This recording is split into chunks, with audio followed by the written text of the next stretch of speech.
ओम नमः सिद्धेभ्यः। अभी मेरे पूर्व भाई उन्होंने अन्य मत की मान्यता की अपेक्षा जीव को 8 अलग अलग स्वरूप में मानने की मान्यता प्रस्तुत की। वास्तव में देखा जाए तो इन 8 मान्यताओं को आचार्य ने ये 44 नंबर की गाथा में ही सीधा एक वाक्य में उड़ा दिया।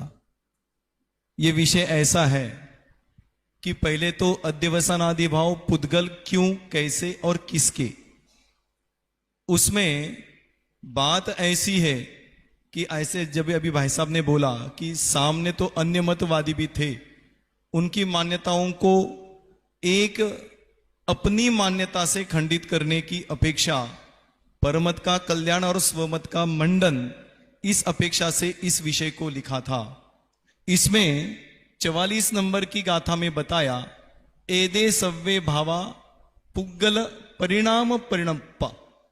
क्या कहा देखो, एदे मतलब क्या, ये जो अभी भाई साहब ने बताए थे 8 भाव, ये सब भाव पुद्गल के परिणाम होने से पुद्गल है।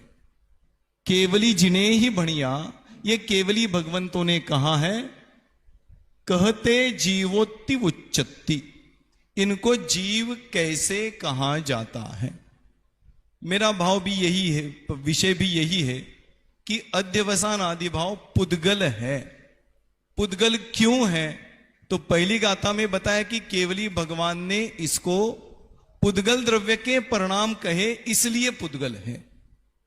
फिर अगली गाथा में बताया, अब ये 44 नंबर की गाथा में ये 8 प्रकार के जो भाव बताए उसका खंडन टीका में किया कि ये 8 के 8 भाव जीव क्यों नहीं, क्योंकि इनका स्वभाव जीव से भिन्न है, इसलिए ये जीव नहीं। तो कौन है, पुद्गल है।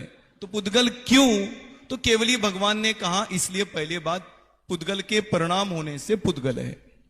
फिर बाद में दूसरी गाथा में इसको तर्क की तुला पर तोल के बताया या पुद्गल के क्यों।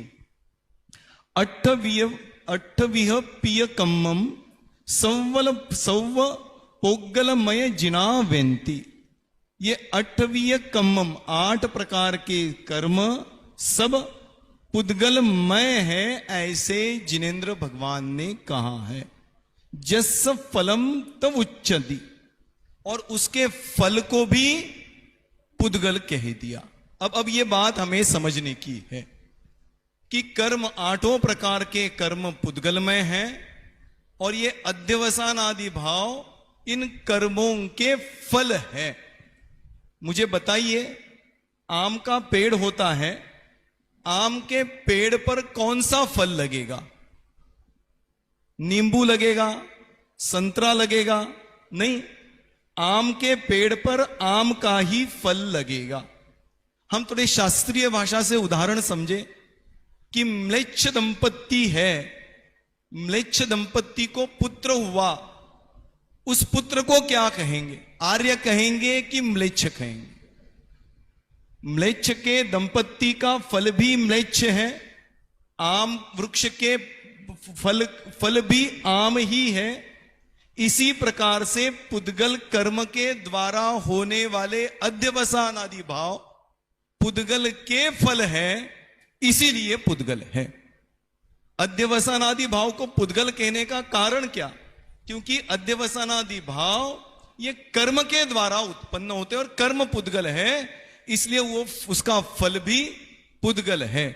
और फिर आगे चल के ये कह दिया कि ये जो फलस्वरूप अध्यवसानादि भाव है ये दुखमय है, जीव से अत्यंत भिन्न स्वभाव वाले हैं, इसीलिए ये भाव पुद्गल है।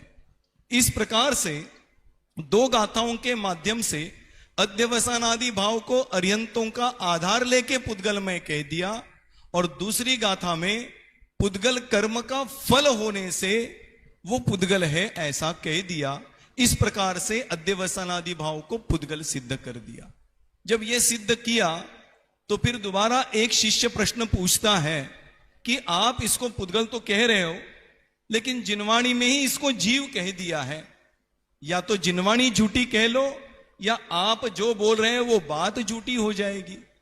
जब ऐसा शिष्य का प्रश्न उत्पन्न हुआ तो उसके ऊपर आचार्य ने जवाब दिया कि ये अध्यवसानादि भाव वास्तविक पुद्गल के हैं, पुद्गल ही है, लेकिन फिर भी जीव के साथ उत्पन्न होते हैं, इसलिए इसको व्यवहार से जीव का कह दिया। कैसे? उसके लिए नीचे की 2 गाथाएं बताई हैं। उसमें उदाहरण बताया कि जैसे राजा निकल रहा, राजा के साथ पूरी सेना निकली। अरे 5 योजनों तक इतनी बड़ी सेना है। जब इतनी बड़ी सेना निकली और कोई दूर से देख के बोल रहा है कि अरे फलाना फलाना राजा आ रहा है, प्रश्न यह उत्पन्न होता है कि राजा आ रहा है कि राजा के साथ सेना भी आ रही। अरे ये राजा सेना तो दूर की बात, बहुत पुरानी बात हुई। मैं आपको पूछता हूं, अपना यहां पर प्रशिक्षण शिविर चल रहा है और मोदी जी यहां पर आने वाले हैं, तो वो जब आएंगे तो उनके साथ पीछे इतने बड़े ये बॉडीगार्ड्स, ये सब मिलके पूरा लवा जमा आएगा। जब वो आ रहा है, ये देख के आप क्या कहोगे? अरे मोदी जी आ रहे हैं। मुझे बताओ, मोदी जी आ रहे हैं कि मोदी जी के साथ और भी लोग आ रहे हैं? बाकी के लोग भी आ रहे हैं, लेकिन बाकी के लोगों का मोदी जी के साथ संयोग है, इसलिए उपचार से कह दिया कि ये पूरे के पूरों को देख के कह दिया ये मोदी जी है, ये राजा है। इसी प्रकार से ये पुद्गल कर्म के अध्यवसान आदि परिणाम फल स्वरूप होते हुए भी जीव के साथ हैं, तो इनके ऊपर आरोप कर दिया कि ये जीव के है, जीव के साथ है इसलिए जीव के हैं। वास्तविक देखा जाए तो ये जीव के है ही नहीं, क्योंकि साक्षात इसमें वो जो 44 नंबर की गाथा की टीका में बहुत बढ़िया कई 2-3 उदाहरण उसमें दिए और ये स्पष्ट कर दिया। क्यों? आगे देख लो। यदि सिद्ध भगवान की अवस्था में देखें तो क्या ये अध्यवसानादि भाव दिखते हैं? नहीं। कर्म दिखते हैं? नहीं। जब कर्मों का अभाव हुआ तो अध्यवसानादि भावों का भी अभाव देखा गया।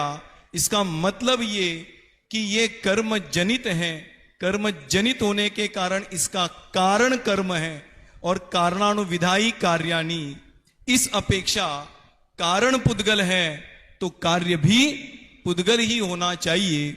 इसलिए अध्यवसानादि भाव पुद्गल ही है, लेकिन व्यवहार से जीव कह दिया। यदि व्यवहार से भी ना कहें तो व्यवहार धर्म का लोप हो जाएगा, क्योंकि यह संसारी जीव है, दुखमय है। दुखमय इसीलिए है क्योंकि पुद्गल परिणाम को अपना मान रहा है, और यह पुद्गल परिणाम को अपना मानते हुए दुख रूप परिणमित हो रहा है। इसके दुख को मिटाना हो तो उसको मोक्ष मार्ग बताना है, और मोक्ष मार्ग यह व्यवहार का कथन है।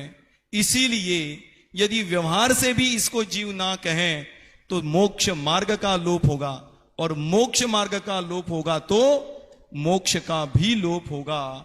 इसीलिए ये अध्यवसानादि भाव व्यवहार से जीव है। वास्तव में देखा जाए तो ये कर्म के फल है, और कर्म के फल होने के कारण ये पुद्गल ही है। ऐसे अध्यवसानादि भाव पुद्गल है। ऐसे 44 से 48 नंबर की गाथा में कुंद कुंदाचार्य ने हमें समझाने की कोशिश की।